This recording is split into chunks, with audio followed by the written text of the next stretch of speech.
presenter is Esther Jung, and she's going to talk to us about a national active case finding program for TB in prisons in Peru.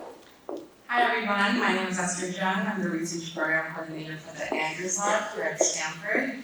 And today I'll be presenting on our work with the Ministry of Health in Peru on their active case finding program for tuberculosis in prisons. TB, or tuberculosis, is an infection that attacks the lungs and is caused by a bacteria called Mycobacterium tuberculosis, otherwise known as MTB.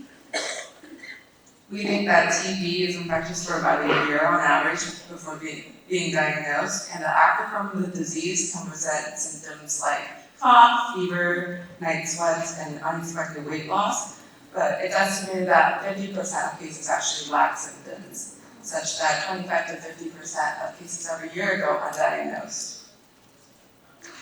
TB is the world's deadliest infectious agent. In 2023, there were 10.8 million incident cases of TB in the world and 1.25 million deaths. So in 2015, the World Health Organization set out some goals to reduce TB incidents and deaths by 2025, as you can see here. In terms of progress, as of 2023, we have made very slow reductions in both goals. However, in Latin America, over the same period, we saw alarming surges in both TB incidents and deaths. We believe that one of the main drivers of this alarming surge in Latin America is incarceration, mass incarceration, which has more than quadrupled over the last 30 years in this region. People living in these prisons, also called persons deprived of liberty, are experiencing a higher risk for TB due to conditions like overcrowding, poor ventilation, lack of access to healthcare, which you can imagine delays diagnostics as well. You can start to see this in Peru's largest prison, Ipilurí, which currently houses around 10,000 PDL in a space meant for 3,000. These conditions foster TB transmission such that incidence in the prison population of Peru is nearly 18 times greater than the general surrounding community.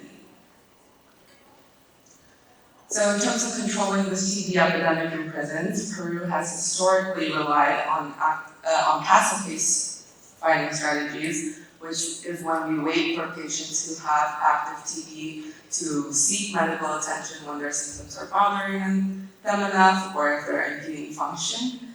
Or we rely on screening that is only initiated when someone enters a prison and reports TB symptoms. So to ensure earlier detection as well as treatment for TB, the World Health Organization strongly recommends active case finding, which is a systematic combination of diagnostic tests and clinical evaluation to catch active TB in high-risk populations like prisons. So we really aimed to evaluate active case finding programs in the context of low and middle income countries' prisons and assess how each screening method or algorithm component contributed to finding active TB in prison populations.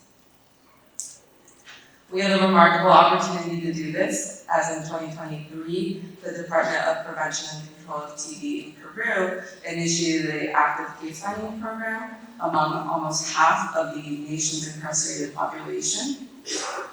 They enrolled anyone 18 and older living in a prison and who were not already being treated for active TB.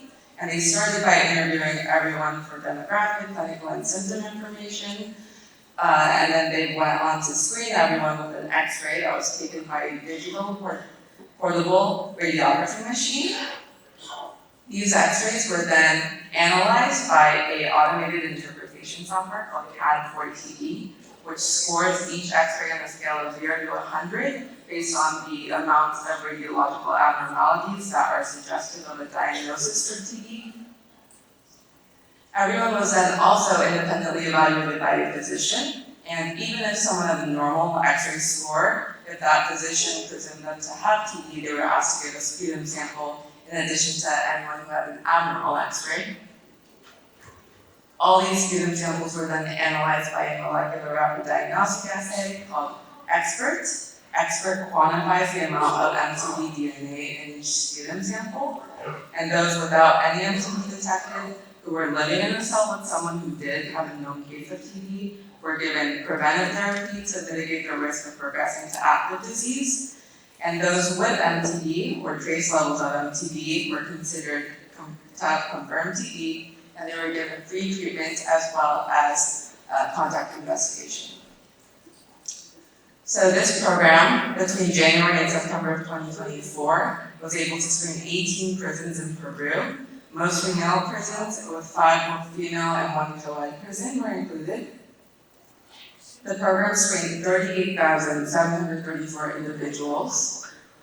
Of everyone screened, 1,089 tested positive for TB via the expert, which makes a prevalence of 2,800 confirmed cases per 100,000 people. And of positive samples, 124 also tested positive for resistance to rifampicin, which is a first-line anti-TB drug. The median age of our population was 35. Most people were male and Peruvian, and around 16% reported a history of TB, and around 40% were sharing a cell with an active case of TB. Among everyone screened, those with a history of TB had nearly 3 times the odds of having TB at the time of screening compared to those without a history, and those who were sharing a cell with someone who had TB had nearly twice the odds. Among people who tested positive via expert, those with the TB history had nearly twice the odds of also testing positive for resistant to rifampicin. We also wanted to split up the yield by combinations of X-ray scores and symptom status, and we found that nearly 90% of our cases were detected by abnormal X-ray.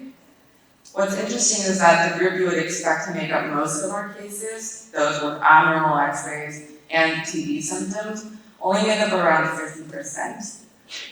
And when combined across any X-ray score, asymptomatic individuals actually made up 42.5% of the cases found in our study.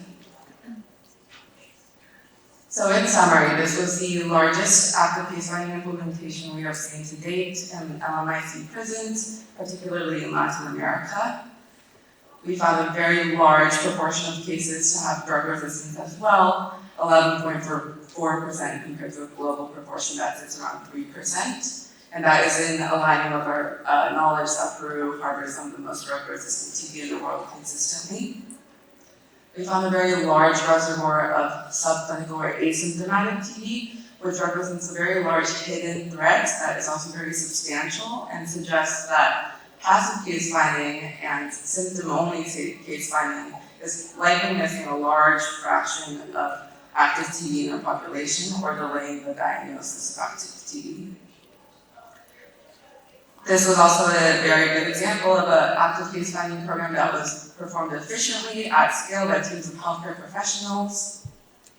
And in terms of moving forward, we believe that mass screening should be standardized and implemented in LMIC prisons with a minimum of entry and annual screening, relying on symptom-independent algorithms and integrating preventive therapy. We acknowledge that this requires integration with national ministries of health and TB programs and sustainable financing to not only roll out, but maintain their implementation at scale. I would like to thank the Peruvian Ministry of Health for all their data and assistance, Dr. Roman and Dr. Andrews for their mentorship and advising, and the entire lab who was here to support me today. Thank you.